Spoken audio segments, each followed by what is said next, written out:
James Charles just opened up about one of his biggest regrets during his time as an influencer, and you'll never guess what it actually is. It's a mess, so let's get into it.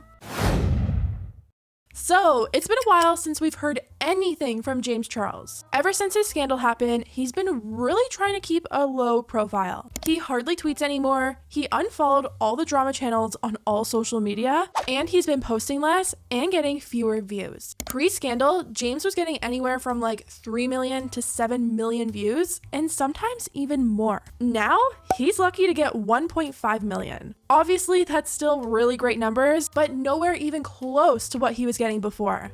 Before all this stuff came out about him, James was probably in his prime on social media. He survived the whole Bi Sister scandal and managed to tap into a new audience, TikTok. James did what James has always done. Whenever there's a new and upcoming influencer or group of influencers, he latches onto them. James made friends with some of the most popular TikTokers like Charlie, Dixie, Noah, and Lorray. He was getting collabs with celebrities like Kylie Jenner and Doja Cat. His views from that time were also insane. This time last year, James was hitting anywhere from like 10 million to 20 million views. He was doing collabs with the Sway House, introducing Charlie and Dixie to YouTube. He was literally in his prime. Before James left for his break from social media, he had a lot of projects in the work that seemed to be put on hold. He was launching a podcast called Good and Fresh with a few of his friends, and he also had his very own makeup line due to launch anytime. A lot of people thought he came back to social media so soon because he had this makeup sitting in a warehouse close to expiry and needed to get it out ASAP. Well, the other day, James got on his Instagram and asked people to send him questions, and we finally got some answers about his future as an influencer. The first question James answered was about his podcast. His podcast was expected to launch sometime in March, but of course, that didn't happen. Someone said, "When is the podcast coming?" And James said, "We put it on pause for a couple of months, but the set is built and fully ready to go.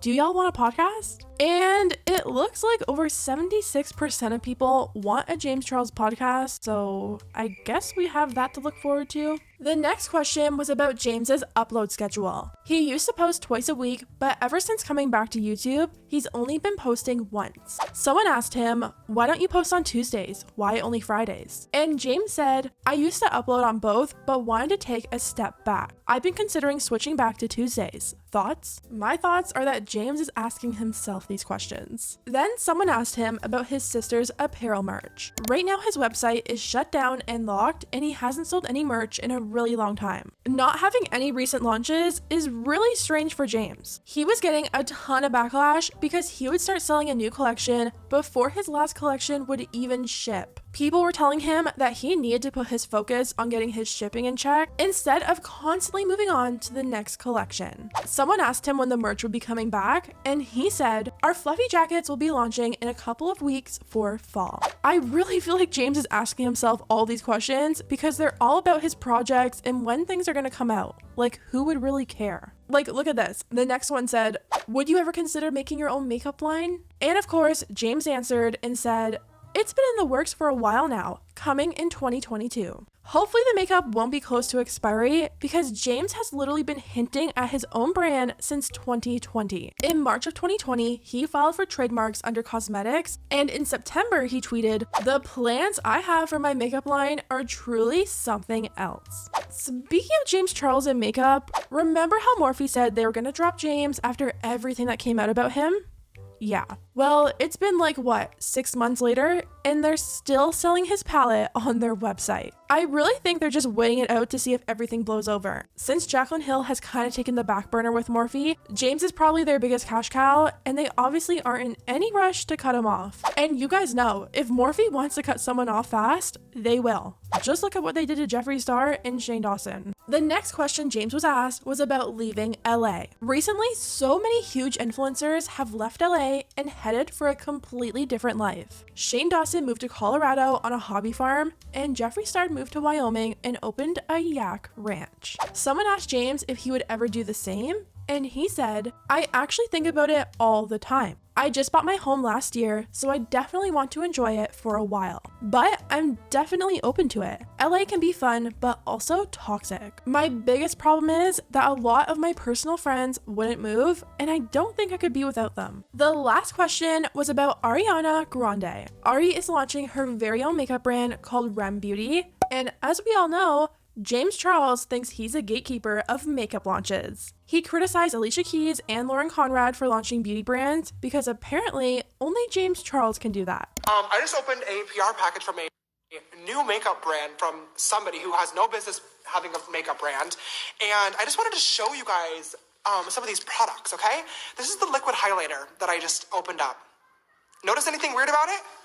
There's no highlighter in there, nor is there a cap. And it's not even sealed. Like, I actually just received this piece of plastic in a PR box. Someone asked him if he's excited for the launch, and he said, "I am. I can't wait to try out all the products and film a review for y'all." Now, when people saw this answer, they were like, wait a minute. Don't you have some kind of drama with Ariana Grande? You see, back in 2018, James did a collab with Shane and Rylan, which is kind of ironic knowing what we know now, but it actually caused a lot of drama. Shane asked James who the rudest celebrity he ever met was, and without hesitation, James named Ariana Grande. Who's been the rudest celebrity you've ever met? Ariana Grande.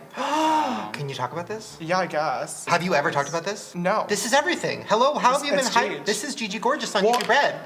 It's everything. So pretty much what happened was James went to one of her concerts, and after the show, Ari actually DM'd James and thanked him for coming out and said that she wished she had known that he was coming so they could have met. Then James had one of his first big scandals, and she was getting tons of messages demanding that she unfollows him, and she did, and James did not like that. This is right after like all my scandals started happening, so I was getting like a bunch of really angry tweets from her fans that were really mad that she had followed me, and literally 4 hours later I started getting tweets being like, "Wow, Ariana unfollowed James, like the rat gets what he deserves, like wow, love karma," and I was like, what the heck? So I checked and she did actually unfollow me, like literally 3 hours after she Maybe followed you me just in the tweet first too place.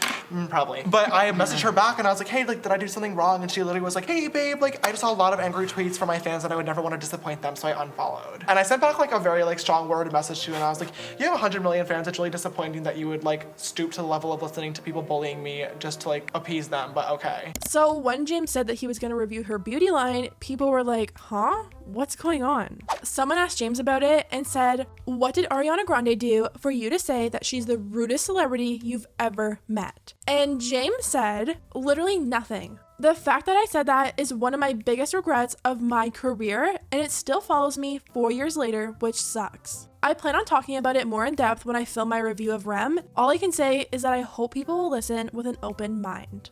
So yeah, honestly, I think Ariana had every right to unfollow him. His first scandal was pretty bad and offensive, so it's like, why would Ariana want to associate herself with that? To call her the rudest celebrity he's ever met is a bit of a stretch, especially considering the fact that he never actually met her. Anyways guys, let me know what you think about everything down below. If you liked the video, hit the thumbs up button because it really does help my channel, and I'll see you next time.